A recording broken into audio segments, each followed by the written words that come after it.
Perfect. So here we are. Last session, last day. Thanks for being with us. I'll let Danila and Harris introduce themselves if you want. Danila, please. Thank you very much. Hi, everybody. Happy to be here.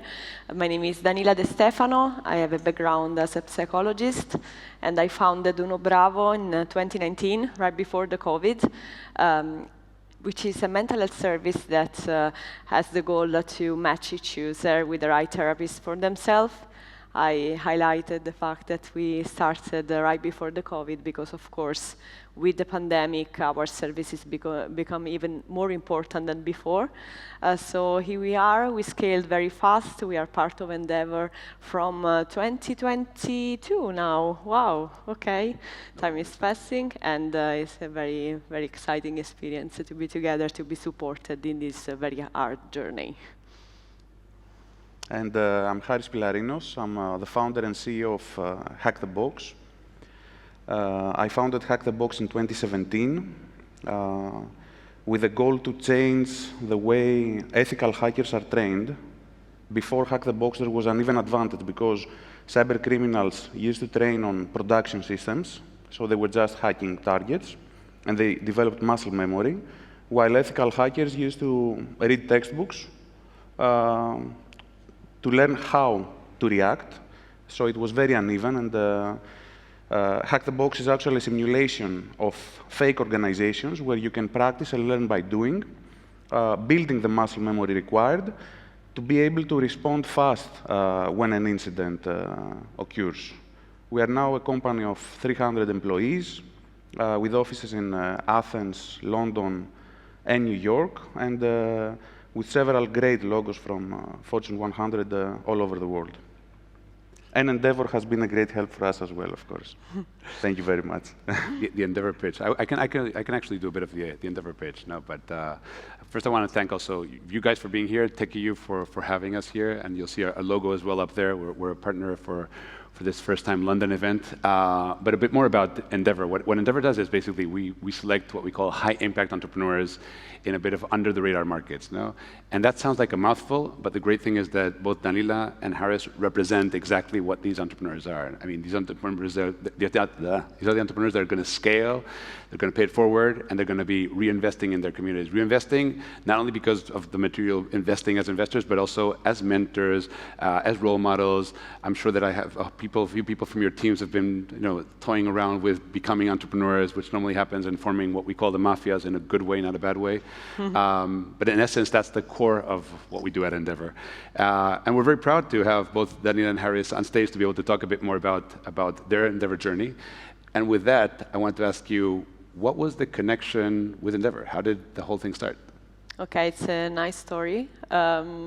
Basically, I think that it's not my fault because all the founders are very busy, but I got something like 3-4 messages from Endeavor teams that I was completely ignoring until people started to contact me saying, Endeavor really wants to speak with you, and they are very valuable. They help a lot the entrepreneurs. I say, OK, let me see, because you get so many messages on LinkedIn, so it's fun more than a nice story.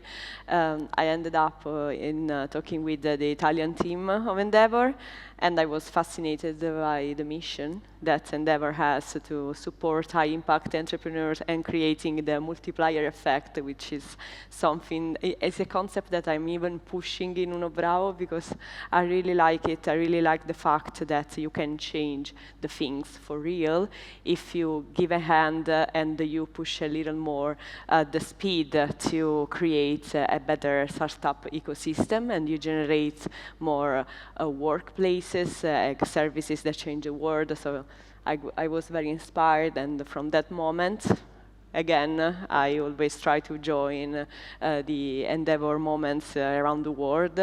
Myself and you meet always in different cities, and this is very, very nice as well. And you've been true to that. I think we must have seen each other already in 4 different cities in the last 2 years. No? Yeah, probably more. Probably more. Harris. So I was similar to you. I've been bombarded by, the Endeavor minions trying to get to speak to me. And at some point I said, OK, come by the office and I'll see you. I had no idea about Endeavor and what it does. They explained, very fast. It was actually Anna. Now she's the CEO of Morphosis. So you have this effect also inside of Endeavor. And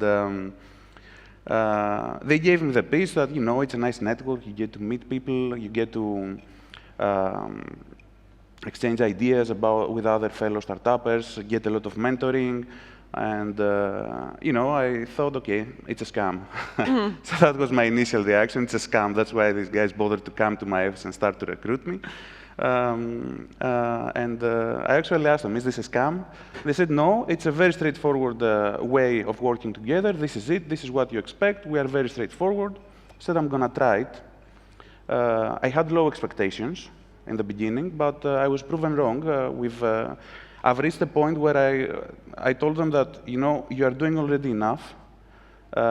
Give me some room, Stop bringing me mentorship, stop bringing me new contacts, leads, because, it's time-consuming sometimes, and you have to run a business as well.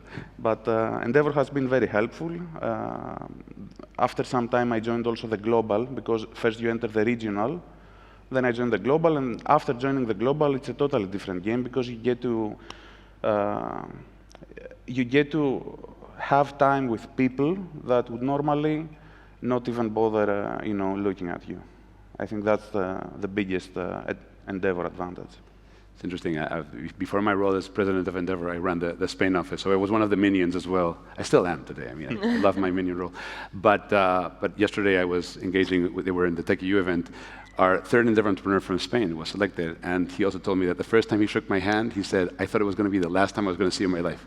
This sounded too good to be true." And and here he was at the Tech.eu event with all the Endeavor colleagues. There's one thing that's interesting. I mean, that we were discussing before backstage, which is it's been a bit of a wild ride. Your company started 2017-19, so it's been at least 7, 8, 9 years already.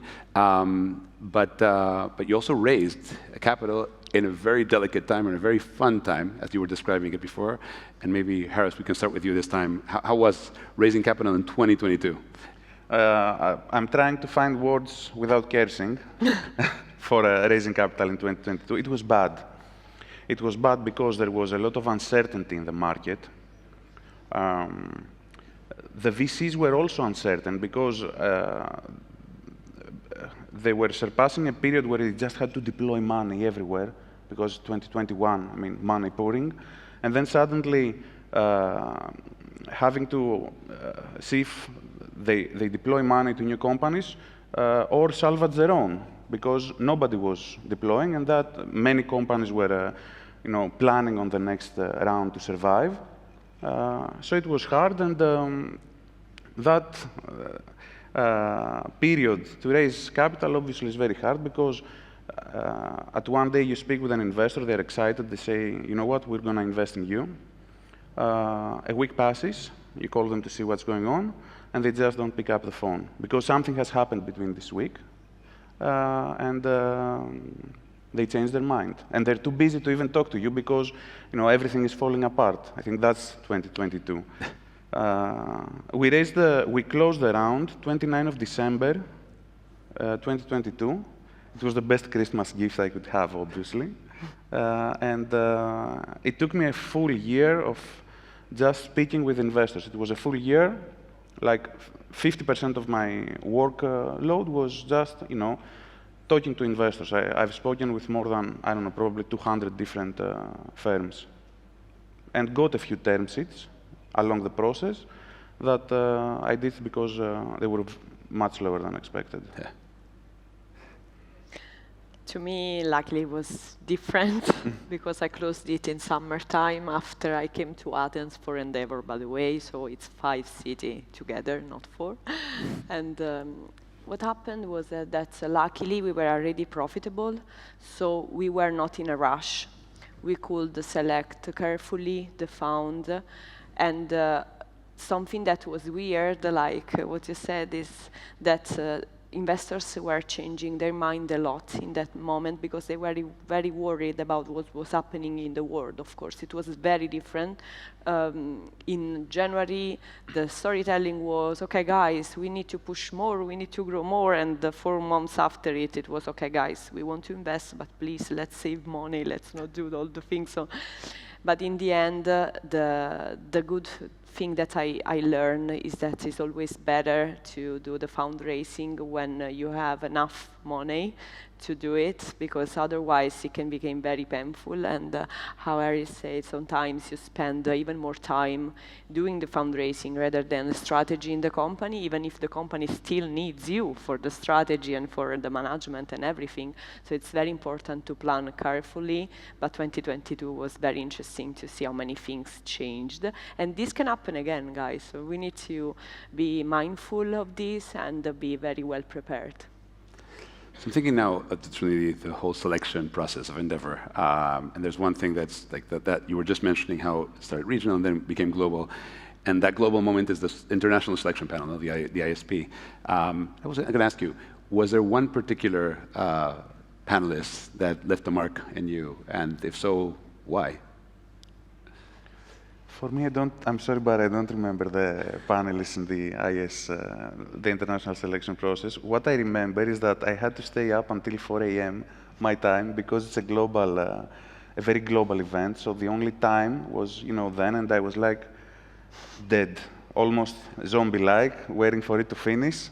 And I think my thing on the intro was to make a cocktail with Greek ingredients. I don't know if you remember it. Yep. So I had to stay awake until 4 a.m., make a cocktail, and then drink it. That is the initial Endeavor experience. In my Yours was in case, person. yeah, it was very, very, very beautiful experience. I came to Brazil, so we met in São Paulo, and the panels were very tough. I remember that I was destroyed in the end of the day. We had more than one panelist that really wanted myself and Gregorio to do our best to prove that we were up to standard as entrepreneurs with an up to standard, bravo for what are the standard of Endeavor, of course. So it was very tough, but very interesting because you get the chance also to be challenged by such special people that have such nice experiences like the panelists that you usually find in the ISP. And when we found out that we made it, it was great, and it was a very nice night. And this is something that I would wish to every entrepreneur, honestly. And that I started to insist to try the experience as a panelist as well, no? And I did it once, and I will continue. And even being on the other side of the table is even more interesting because you have the chance to challenge the other entrepreneurs. That sometimes I have even companies that are bigger than yours. So it's such a enriching experience. Very, very nice. And from all over the world as well. So that's also, all of a sudden you're seeing a company from Malaysia. No? See, now that we're about to have to wrap up, there's one thing. I think what has it been? What's been the experience so far? Being part of Endeavor. The best for me is very similar to what you said about the global part, because you get the chance to meet such different situations, different entrepreneurs, different markets. You learn so much, and especially the Outlier event, the one that is happening again in June in San Francisco. I already had the chance to join last year, and honestly, it was probably the best experience I had with other entrepreneurs, because you feel so little listening to others saying, oh yes, my third IPO, really? Okay, interesting, please teach me everything you know. So that's very interesting, and the fact that you already select the people, and then you select again when they are already in the network for the Outliers. Of course, you find only people that have an experience that is great. So I try to insist to make him coming to San Francisco in 1 month. Okay, maybe I do. Well, from my side, it's okay, pretty much what I explained. I mean, a lot of info, and it's like having a few extra employees in your organization with a lot of connections that you can delegate some tasks. Okay, find me 5 CMOs because I want my CMO to speak with them and get mentoring. Done. Then find me CISOs, because we sell to CISOs from Fortune 1000, to sell them. Done. So it's a multi-tool that can help you on several stages of your growth, because in the beginning you need a lot of mentoring. Then you need a lot of revenue. So you need more leads. And Endeavor can help along the journey. And I think you turn a point where you give back and you are the one helping the new ones to come. And thanks, both of you, for doing that. And thanks for being here. The clock is telling me that we've got to go. Last session, last day. Thanks for being here. Thanks for two of you making it. Thank you very much. Thank you very much.